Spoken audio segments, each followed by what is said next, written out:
Be ready. I am going to dictate a legal passage on judgment of Malda District Court at the rate of 160 words per minute. Let's start. The decree sought to be executed in this case was made by the court of the Munship of Nawabganj, but the local jurisdiction in respect of the subject matter of this suit appears to have been subsequently transferred by order of the local government to the court of the Munship of Malda. Nevertheless, the decree holder took out execution of his decree within the time fixed by the law of limitation in the Malda court, and in the course of the execution a sum of money was paid towards the liquidation of the decree. A second application for execution was made in February 1899 in the same court, but the decree holder was referred to the Nawabganj court as being the court which had passed the decree and which was alone competent to execute it, in order that an application might be made for the transfer of the decree for execution by the Munship of Malda. When an application for execution was made to the Munship of Malda on a certificate transferring the decree to him, the judgment debtor pleaded limitation. The Munship overruled that plea and gave the decree holder the benefit of clause 3 of section 14 of the Limitation Act, holding that he was entitled to a deduction of the time during which the application erroneously made to the Munship of Malda had been pending, as he held that such proceeding had been taken in good faith. The district judge on appeal expressed a contrary opinion, holding that ignorance of the law on the part of the decree holder would not constitute good faith. The district judge, however, on other grounds affirmed the order of the Munship, holding that the proceedings erroneously taken in the Malda court were not absolutely void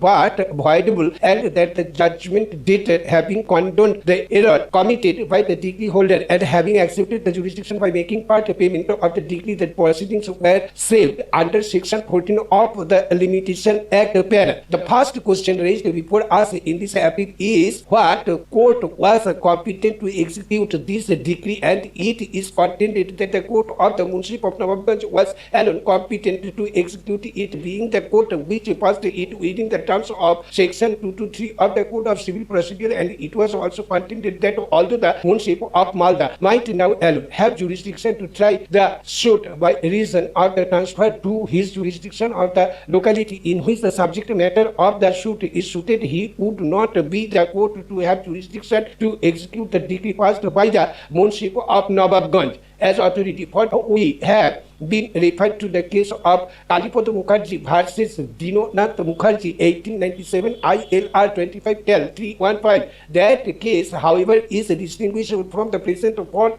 it was held that the district judge's order under clause 2 of section 13 of the Bengal Civil Courts Act did not amount to a transfer of jurisdiction, but was merely an order for the distribution of business amongst two courts, each having jurisdiction. In the present case, however, the order of transfer was of a different character. It was an order by the local government which readjusted the boundaries of two adjoining maujas so as to place the lands, the subject matter of the suit, within the jurisdiction of the Munship of Malda. There was therefore no mere redistribution of business as in the case in IL Rule 25L, but a removal of jurisdiction over this locality. The case of Lakshman Pandey versus Madan Mohan Shai, 1880, ILR Cal 513, seems to us more appropriate in dealing with the terms of section 649 of the Code of Civil Procedure. Stop. Thank you.